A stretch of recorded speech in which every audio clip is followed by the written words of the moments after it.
lenguaje y comunicación. El discurso público, le puse discurso público 3. Es básicamente la misma presentación de la clase anterior, pero con la diferencia, digamos, de que vamos a pasar rápido sobre la información y nos vamos a centrar en el análisis de, como dice el propósito, ¿cierto? Centrarlo en el análisis de los diferentes discursos públicos. Vamos a ver por lo menos 3. Uno que yo les dejé de tarea y 2 que vamos a ver a continuación, ¿ya?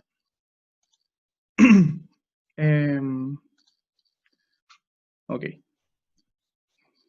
Discurso público 3 para cuarto medio A.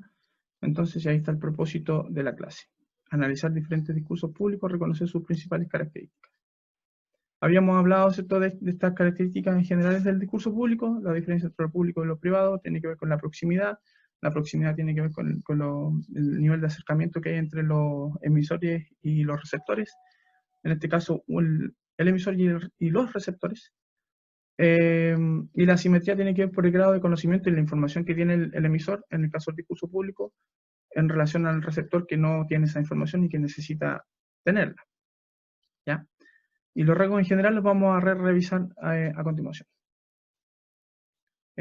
Habíamos hablado, ¿cierto?, de la estructura. Dijimos, ¿cierto?, que hay una presentación, que es una preparación del tema, donde se prepara el tema, se expone, ¿cierto?, de qué se va a tratar, cuáles son los recursos que se utilizan de acuerdo con la situación de enunciación. Hay una proposición con respecto al tema mismo, ¿cierto? Y se explicita esa situación de enunciación, se contextualiza. Luego está el desarrollo, que se llama exposición. Todo esto en un marco, obviamente, de un lenguaje claro, un lenguaje directo. Y la conclusión, ¿cierto?, que como toda conclusión, recapitula lo más importante, una síntesis, y también hace un cierre, obviamente, con un énfasis emocional importante. Y ese énfasis llama a que el público tome una posición frente a lo que se está enunciando. Generalmente, al finalizar un discurso público, la gente aplaude, por ejemplo, y esa manifestación de aplauso es una aprobación. Y como que se asume, digamos, lo que se está planteando.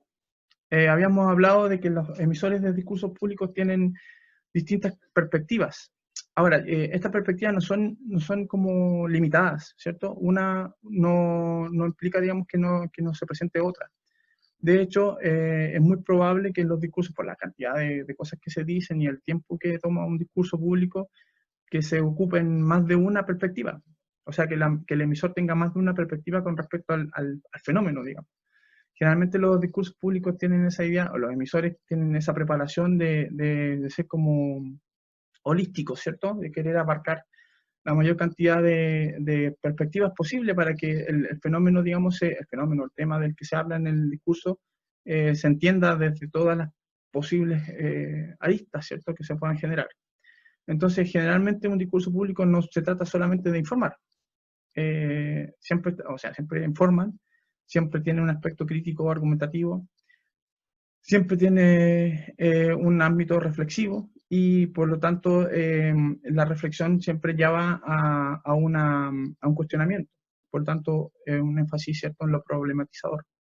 Ahora, lo admirativo, eso es lo particularmente que se puede dar o no, porque depende de las circunstancias de enunciación. Pues, si se está en una fecha importante, en una conmemoración, por ejemplo, los discursos conmemorativos tienen más eso admirativo, ¿cierto? Los religiosos también, cuando se habla de Cristo, por ejemplo, de su sacrificio, eso tiene un aspecto admirativo, pero al mismo tiempo reflexivo, y así se van mezclando entre ellas. Las perspectivas siempre van como encadenadas, ¿cierto?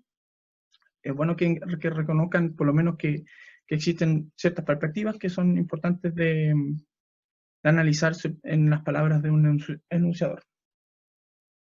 Habíamos dicho que habían distintos tipos de discursos públicos y esencialmente los discursos públicos están relacionados con el grado o el emisor, el carácter, digamos, del emisor. ¿Quién es el emisor? El emisor marca, digamos, básicamente de lo que trata un discurso público. Si el emisor es un político, a eso me refiero, el discurso debería ser político. Si el emisor, por ejemplo, es un dirigente, o si se está en una... Bueno, ese también es otro factor. Si el emisor, por ejemplo, como decía, es un político, claro, generalmente los discursos son políticos, pero no siempre. A veces los discursos públicos emitidos por un político no necesariamente son políticos. Pueden ser comunitarios, o pueden ser ceremoniales, o pueden ser conmemorativos, o pueden ser incluso hasta religiosos, dependiendo ¿cierto? De las circunstancias. Los Tedeum, por ejemplo, no sé si han visto alguna vez un Tedeum. Los Tedeum son reuniones a propósito en torno a una Eucaristía como de todos juntos, de todas las religiones juntas, y se celebra, digamos, desde un punto de vista religioso, esa unión o esa libertad de culto que hay en nuestro país, y en torno a la preocupación del país. Es como un discurso, generalmente los discursos que se enuncian ahí son entre político y religioso, ¿cierto? Es como acercar la religión a la vida política, y al mismo tiempo, ¿cierto?, la vida política a la vida religiosa. Entonces los enunciadores ahí son obviamente políticos y también sacerdotes de distintas religiones, pero hablan en torno, digamos, a esta idea de la patria o de la nación o del gobierno del Estado, qué sé yo. Entonces hay que considerar como factores importantes el emisor, qué características tiene el emisor, en dónde se está enunciando el discurso público, el contexto, a eso me refiero, no el dónde físico, el contexto del discurso público, y por supuesto también el tema, de qué habla el discurso público. Entonces, si Piñera, como político, habla de temas políticos, está en el Palacio de la Moneda contextualmente hablando, ¿cierto?, de un tema contingentemente político, entonces el discurso debería ser político. Así, un presidente del centro de alumnos, por ejemplo, en una ceremonia, un discurso ceremonial, a veces político, si estuviera, por ejemplo, en una marcha, por ejemplo. Entonces depende del lugar también, no solamente de la persona. Así, por ejemplo, el presidente, en este caso, primer ministro de Japón, hablando a propósito de la conmemoración de la bomba de Hiroshima y Nagasaki, ¿cierto?, en 67 aniversario de ese hecho histórico, que tiene un tinte medio fúnebre, como les decía. De hecho, hay unas coronas atrás para que testimonian eso de lo fúnebre, pero al mismo tiempo es conmemorativo porque habla de un cambio en el país, o de una fecha que marcó un antes y un después en Japón, literalmente. Y los discursos religiosos, que si bien es cierto, son enunciados generalmente dentro de una iglesia, la comunidad y el emisor hacen que la iglesia se traslade a distintos lugares. Por ejemplo, aquí al aire libre, por ejemplo, cualquier lugar donde hay un emisor religioso, un sacerdote, un pastor, una sacerdotisa, un monje, qué sé yo, o un profe de religión, o por ejemplo un político metido en temas, digamos, religiosos, y hablando de religión, entonces es un discurso netamente religioso, ¿ya? Las misas, por ejemplo, son generalmente discursos públicos religiosos. Siempre hay un sermón. Las misas siempre se pueden considerar, por la ceremonia en sí, una ceremonia religiosa, y por tanto un discurso público religioso, de carácter religioso, ¿ya? Los Tedeum, como les decía recién, etcétera, etcétera.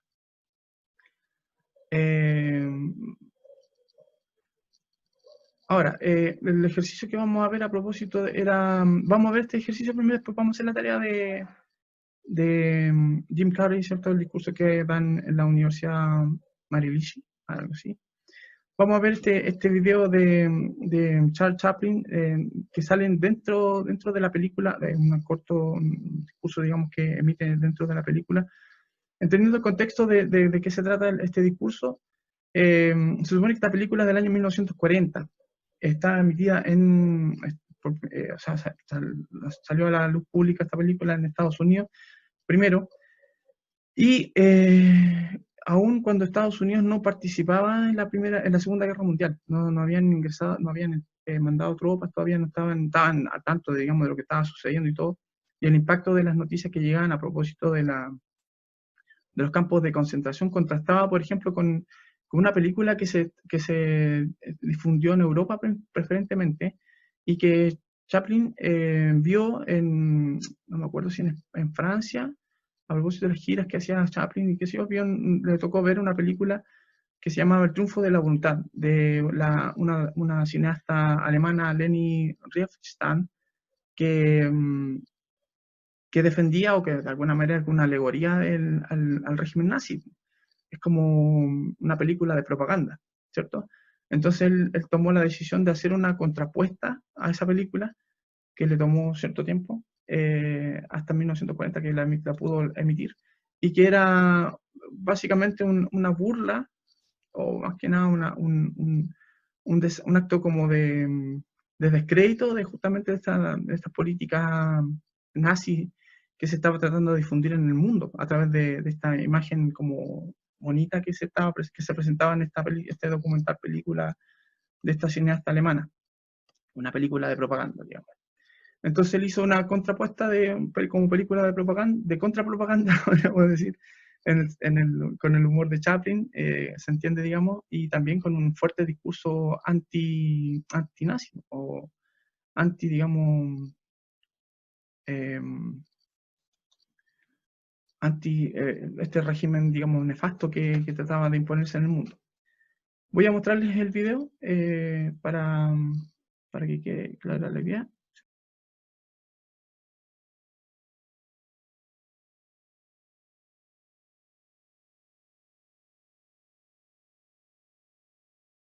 Lo siento, pero yo no quiero ser emperador.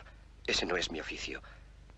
No quiero gobernar ni conquistar a nadie, sino ayudar a todos si fuera posible, judíos y gentiles, blancos o negros. Tenemos que ayudarnos unos a otros. Los seres humanos somos así. Queremos hacer felices a los demás, no hacerlos desgraciados. No queremos odiar ni despreciar a nadie. En este mundo hay sitio para todos. La buena tierra es rica y puede alimentar a todos los seres. El camino de la vida puede ser libre y hermoso, pero lo hemos perdido. La codicia ha envenenado las almas.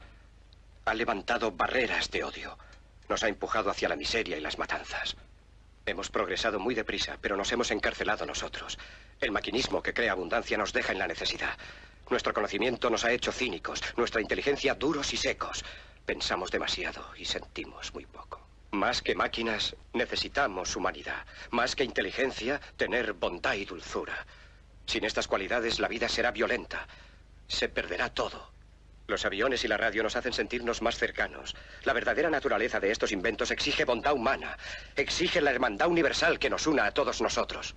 Ahora mismo mi voz llega a millones de seres en todo el mundo. A millones de hombres desesperados, mujeres y niños. Víctimas de un sistema que hace torturar a los hombres y encarcelar a gentes inocentes. A los que puedan oírme les digo, no desesperéis. La desdicha que padecemos no es más que la pasajera codicia y la amargura de hombres que temen seguir el camino del progreso humano. El odio de los hombres pasará y caerán los dictadores y el poder que le quitaron al pueblo se le reintegrará al pueblo. Y así, mientras el hombre exista, la libertad no perecerá. Soldados, no os rindáis a esos hombres, que en realidad os desprecian, os esclavizan, reglamentan vuestras vidas y os dicen lo que tenéis que hacer, que pensar y que sentir. Os barren el cerebro, os ceban, os tratan como a ganado y como a carne de cañón. No os entreguéis a estos individuos inhumanos. Hombres máquinas, con cerebros y corazones de máquinas. Vosotros no sois máquinas, no sois ganado, sois hombres. Lleváis el amor de la humanidad en vuestros corazones, no el odio. Solo los que no aman odian, los que no aman y los inhumanos. Soldados, no luchéis por la esclavitud, sino por la libertad. En el capítulo 17 de San Lucas se lee, el reino de Dios está dentro del hombre, no de un hombre ni de un grupo de hombres, sino de todos los hombres, en vosotros. Vosotros, el pueblo, tenéis el poder. El poder de crear máquinas, el poder de crear felicidad. Vosotros, el pueblo, tenéis el poder de hacer esta vida libre y hermosa, de convertirla en una maravillosa aventura. En nombre de la democracia, utilicemos ese poder, actuando todos unidos. Luchemos por un mundo nuevo, digno y noble, que garantice a los hombres trabajo y dé a la juventud un futuro y a la vejez seguridad. Con la promesa de esas cosas, las fieras alcanzaron el poder, pero mintieron, no han cumplido sus promesas, ni nunca las cumplirán. Los dictadores son libres solo ellos, pero esclavizan al pueblo. Luchemos ahora para hacer nosotros realidad lo prometido. Todos a luchar para libertar al mundo, para derribar barreras nacionales, para eliminar la ambición, el odio y la intolerancia. Luchemos por el mundo de la razón. Un mundo donde la ciencia, donde el progreso nos conduzca a todos a la felicidad. Soldados, en nombre de la democracia, debemos unirnos todos.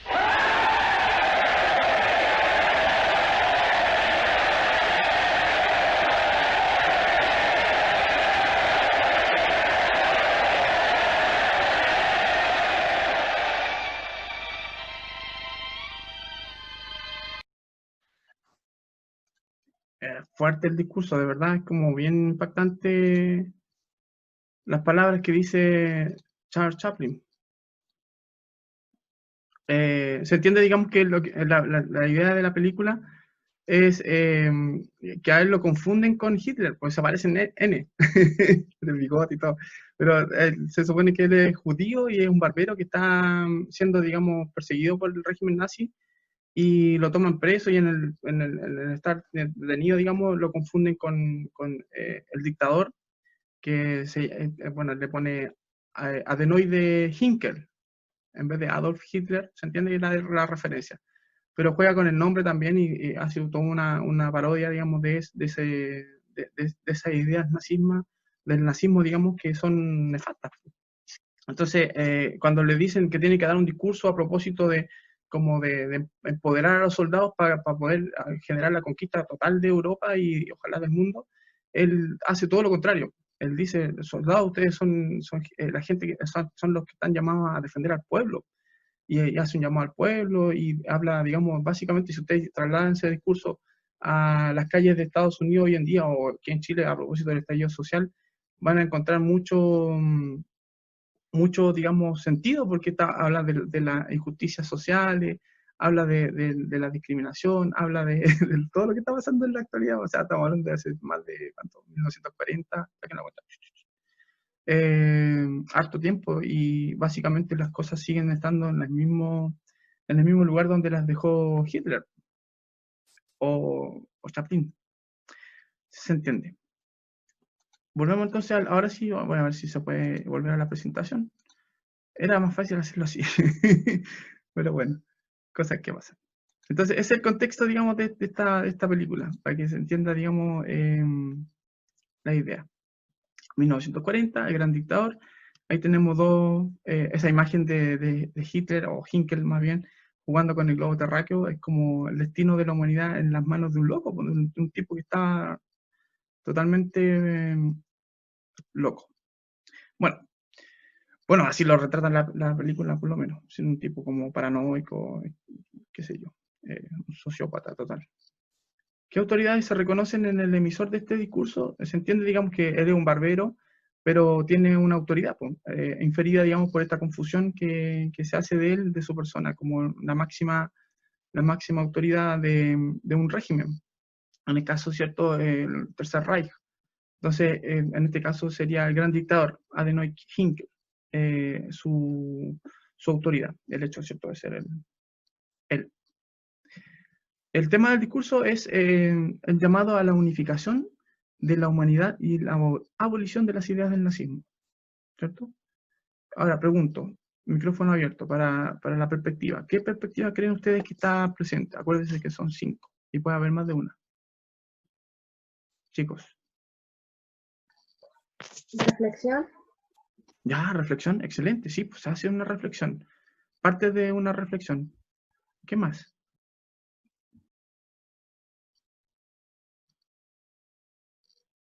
¿Qué otra perspectiva ven? ¿Perdón? Crítica, por supuesto, sí, totalmente. Le dan el poder a una persona que está completamente en desacuerdo con el régimen nazi. O sea, de hecho es un judío perseguido por los nazis, y que le dicen, hable, y háblele a todo el mundo. ¿Qué le va a decir? Una crítica al régimen nazi, por supuesto, para las ideas del nazismo, que no son otras que ideas que están en contra, digamos, de todo lo que se supone que es la humanidad. Problemática, Y plantea el problema. Excelente, muy bien. Crítica reflexiva y problematizadora. ¿Ven? Excelente, chiquillos, muy bien. ¿Y qué tipo de discurso sería? Yo hablé del tema porque el tema básicamente es como muy global, entonces se dicen muchas cosas dentro del discurso, por eso lo respondí yo. Pero se entiende, digamos, que tiene un rasgo, una autoridad, digamos, la autoridad les podría dar una pista con respecto al tipo de discurso. Yo creo que es política. ¿Ya? ¿Qué más dice político? Por el rol que desempeña Hinkel. ¿Conmemorativo o no? Podría ser. pero tendríamos que ver la película completa para entender que es conmemorativo. Entonces, si lo sacamos sacamos la película, o sea, sacamos el discurso de la película como del contexto, tiene otro carácter como prioritario, digamos. Pero como tiene algo de conmemorativo, se supone que es una aliciente a las tropas para que sigan conquistando, ¿cierto?, en nombre del régimen nazi. Claro, puede ser conmemorativo en ese sentido. Pero el peso de las palabras en este caso, ¿cierto?, del Barbero, más que Hinckley, político. 100% político. Claro. Ahora, él habla a las tropas. Entonces también entiéndase que las tropas son movidas desde el punto de vista político. Pues, o sea, la conquista digamos, de